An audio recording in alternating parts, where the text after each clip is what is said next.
Africa is very large and diverse, but you know one thing that cuts across all African cultures? The concept of listen to your elders no matter who you are or else something bad will happen to you. It's story time.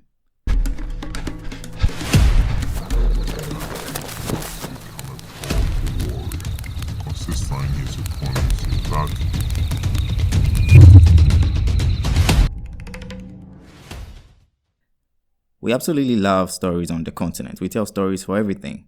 We have a story about why the tortoise's shell is cracked, why the snail carries its house, and so many more.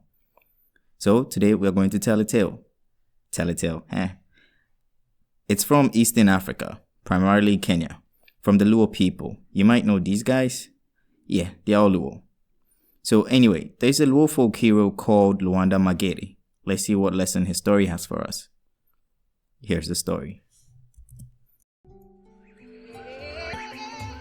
Luanda Magere was an orphan right after birth because his mom died giving birth to him and his dad died in a war.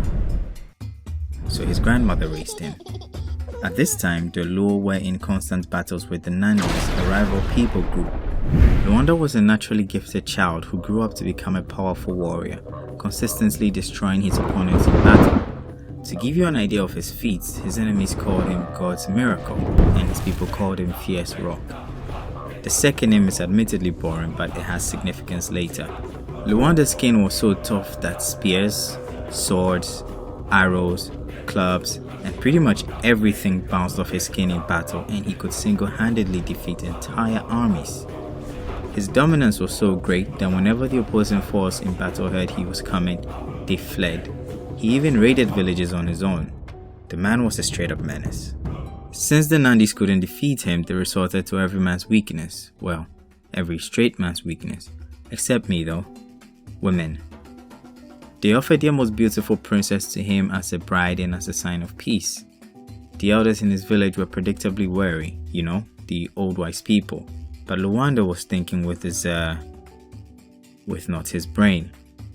So, Luanda and this unnamed princess got married. Of course, the elders were right because this is an African story, and this is the lesson we are getting from the story. The woman was actually sent to find out the secret to his strength and invulnerability, which she did. Luanda's weakness was, wait for it, his shadow. Bet you didn't see that one coming. Luanda fell sick one time and needed medicine, but his skin cannot be cut. His first wife, I should have mentioned he had another wife, some claim up to 24. Yeah, boy. But anyway, she was away, so the Nandi princess had to help him apply the medicinal herbs. He told her she had to make the incision in his shadow, which she did to apply the medicine.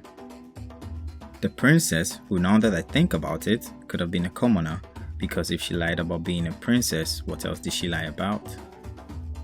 Anyway, she told her people and they came charging down on Luanda's village like a bunch of dumbasses. Because it was its night, and how are you going to attack his shadow at night? So, he and his people brutally stomped them as per usual. After several hours, they started fleeing at the break of dawn.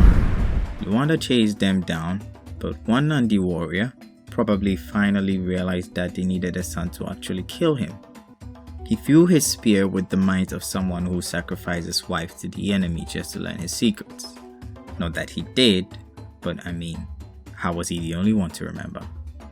Anyway, Luanda died and turned into stone. The end. The Nandis lived happily ever after. Just kidding. They suffered 2 years of drought and strong winds because of his death.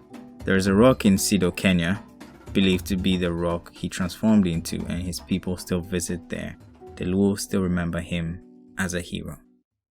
Okay, first of all, a moment of silence for all the people who died because another man couldn't think straight in the sight of a woman. Like the entire population of Troy.